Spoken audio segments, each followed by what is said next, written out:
Aujourd'hui, je vous emmène à la découverte de mon nouveau classeur professionnel.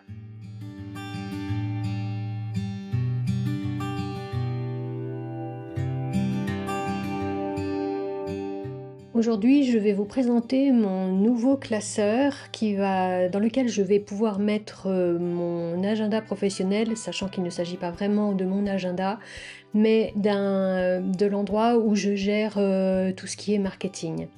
Donc pour ce faire, je l'ai commandé chez un artisan qui est sur Etsy, qui s'appelle By Verona. Allez voir ce qu'il fait, moi j'aime beaucoup ce qu'il fait. Et je lui ai donc commandé un classeur A5 dans lequel je vais mettre mes feuilles de mon ancien agenda.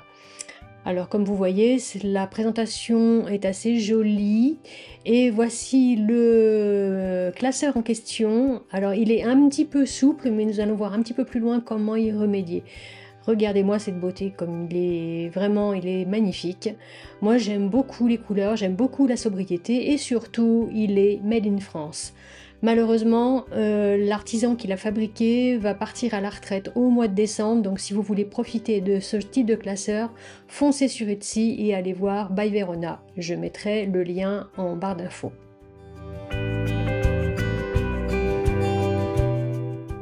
Je vous ai donc montré tout à l'heure le déballage de cet agenda, exactement de ce classeur, et vous voyez qu'en fait il est très souple.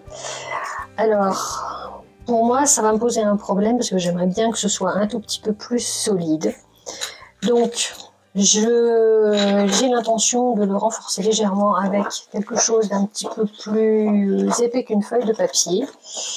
Et donc pour ce faire, je suis allée regarder ce qui allait le mieux à l'intérieur de l'agenda, et en fait l'idée ça va être de faire ça c'est mon gabarit, donc en fait c'est d'aller à l'intérieur, ici dans la pochette, de façon à pouvoir rigidifier un petit peu la couverture. Alors pour ce faire, et pour vous éviter tous les errements de la taille, je me suis déjà fait un petit gabarit.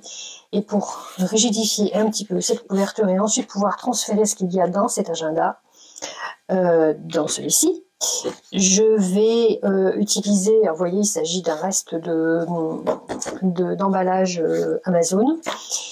Je vais donc pour ce faire utiliser de la cartonnette un petit peu souple mais qui sera quand même légère, ça rendra la couverture un petit peu moins souple. Et ce que je vais tout simplement faire, c'est utiliser mon gabarit pour pouvoir retailler correctement pour pouvoir retailler correctement ma cartonnette. Donc, pour ce faire, je vais prendre un crayon et je vais marquer ici, et je viens de me rendre compte que j'ai oublié ma règle, donc je vais aller la chercher tout à l'heure. Me revoici donc avec ma règle. Donc j'ai tracé ce que je voulais découper. Je vais donc découper à l'aide de mon cutter. Je pourrais aussi le faire à l'aide de mon massicot, mais bon, je n'ai pas sorti le massicot pour ça, puisqu'en fait il s'agit de 2 traits de cutter. Voilà. Et je vais donc pouvoir faire un premier essai pour voir si la couverture est bien rigidifiée. Hop, voilà, on va bien suivre le trait.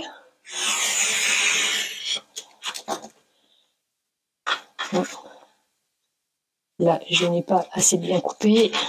Alors, ce que je vais faire, oui. Je vais reprendre une deuxième fois, comme quoi, vous savez, un coup de cutter, des fois, ne suffit pas.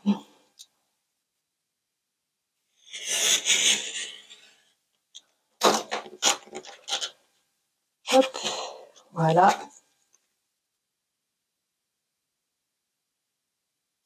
Décidément.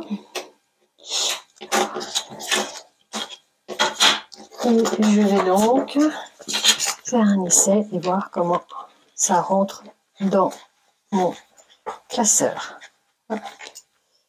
Voilà. c'est déjà beaucoup plus rigide. Donc ça va être quand même beaucoup plus pratique pour gérer l'intérieur. Donc je vais faire la même chose avec la deuxième feuille. On reprend les mêmes et on recommence. Donc je vous épargne la suite. On se retrouve après la découpe. Voilà, la deuxième cartonnette est découpée. Je vais donc l'insérer ici dans la deuxième pochette et je vais regarder. Et là, je vois que c'est quand même déjà beaucoup plus rigide. Et bien maintenant, il ne reste plus qu'à transférer ce qu'il y a dans celui-ci, qui est déjà bien malade, hein, je vous en ai déjà parlé. Et je vais regarder comment je vais faire pour tout mettre dedans. Alors, hop. En tout cas, les anneaux sont bien raides.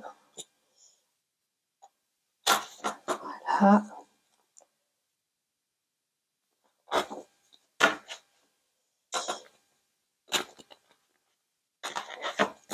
Voilà.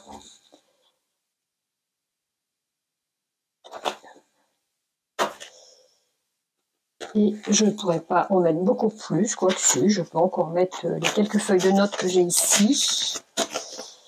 Hop. Voilà. Et je referme. Et bien sûr, j'ai un petit carnet ici dans lequel je note. Souvent, c'est des notes de réunion que je mets dans ce carnet. Donc, je vais mettre ça ici. Je pense que du coup, je vais probablement le recouvrir parce que ça va plus trop bien avec le reste. Voilà. Et donc, quand je regarde, oups, mon carnet, voilà. Cette fois-ci, j'ai un nouveau carnet. Alors, on peut le fermer ici, bien sûr, avec l'élastique. Et comme vous pouvez voir, maintenant, j'ai un nouveau carnet qui est léger en plus et opérationnel. Alors, comme je vous l'avais expliqué lors du déballage, la petite entreprise artisan qui fabrique ces carnets-là, c'est une fabrication française, malheureusement prend sa retraite au mois de décembre, c'est-à-dire dans un mois et demi. Donc si vous voulez aller voir ce qu'il fait, ben, profitez-en. Si vous voulez vous faire plaisir et acheter ce genre de choses, faites-vous plaisir. Moi je suis franchement satisfaite de cet agenda, de ce planeur, et j'aurais souhaité que l'activité soit continuée, mais bon, toutes les bonnes choses ayant une fin, malheureusement, cet agenda, ce planeur ne sera pas continué, et j'ai énormément de mal à trouver des fabricants qui fabriquent en France. Donc c'est un appel aussi, si parmi vous il y a des artisans qui fabriquaient ce genre d'agenda, de classeurs, faites-moi signe. Nous pourrions éventuellement envisager que je vous montre montrer vos produits sur la chaîne, hein, si ça vous intéresse, et puis peut-être que je serai intéressée aussi pour mes produits d'organisation. Voilà, donc cette vidéo touche à sa fin. Je vous remercie de l'avoir regardée. Si vous l'avez aimée, n'hésitez pas à la liker et à la partager, cela m'est d'un très grand soutien. Et en attendant, je vous dis à la prochaine fois dans une prochaine vidéo. Bye bye.